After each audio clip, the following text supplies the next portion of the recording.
Mike, where does this rank, this regional championship rank? You've had some great teams. Those other great teams didn't win a regional.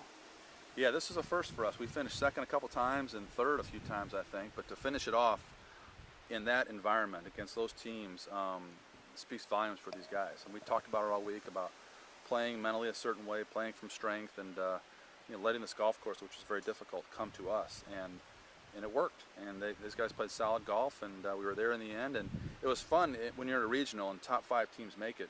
It's fun knowing you're going to make it and you're competing to win, because the other guys are trying to stay alive and trying to make it.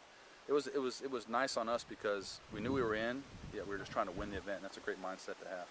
The fact that you beat Arkansas on their home course, did that add to it a little bit? Oh yeah, I mean Arkansas is 12th in the country. They won our event at Olympia Fields this year, so we kind of repaid the favor to go down there and beat them at their place. But they're a good team, a solid team. They're well coached, and I thought it'd be tough to do the last round. I mean, they know the golf course, and we're just still getting to know it. But we came out solid, didn't get behind any trouble early, and then before you know it, they kind of succumbed to the pressure a little bit of playing. There's pressure playing in front of your own fans too, and for young guys, and I think that had something to do with it. And but man, we put the pressure on them all day, and then we finally, just kind of warmed down. Speaking of young guys, talk about the performance by your young guys. Yeah, Charlie coming out of the box and shooting 65 on that golf course.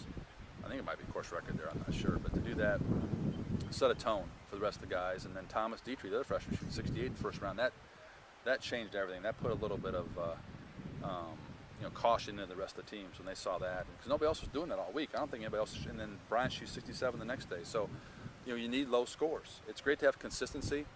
But in this game, when you're dropping 1 out of 5, you need somebody every day to take it low. We've talked about that all year, about taking it low. And this week it happened, and success follows. So that kind of works hand in hand. What will it take for the team to get into match play this year? I don't know how the course is going to be set up. I don't know what it's going. I've never seen the course before, but we're going to have to play well. We're going to have to play our game, or we're going to have to not make mistakes. On tournaments that we play, we don't make mistakes. We don't, we call it unforced errors. We don't do things that we shouldn't do in any sport. If you do that well, we can be competitive and try to make match play. But if we 3-putt for double bogeys and short side ourselves on some holes and have bogeys in those situations, or have situations where we're just giving shots away, we're not really strong enough to do that. Not many teams are to overcome that. So it's like in basketball. If you don't turn it over and you rebound well, you'll have a chance. And if we can keep the ball in play, keep the hole in front of us, and not do stupid unforced errors that young teams do, we have a chance. You told me last week, I thought it was interesting, you can't play defense on the field, but have you looked at the field yet for the Nationals?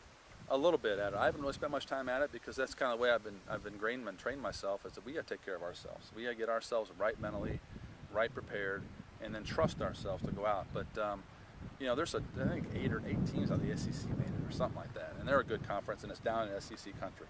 Bermuda fairways, Bermuda rough.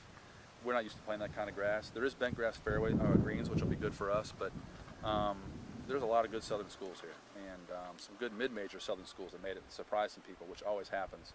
So this is different than having a Nationals at Ohio State or Nationals at up in Toledo, Inverness, where we're used to the grasses. This is a whole different deal. So we're going to have to play well. We're going to have to really use our experience from the spring of going down there quite a bit and playing in that atmosphere to play well. But if scores aren't low, we're a pretty good team. I mean, we're a resilient, tough team. It's been said a lot around the country. We're a tough team. People consider us a tough-minded, gritty bunch. And that comes from our culture, where we're at, our weather, what we have to deal with. But tougher courses we can play. If it gets to 10 or 15 under, 20 under, we're going to play really well to do that.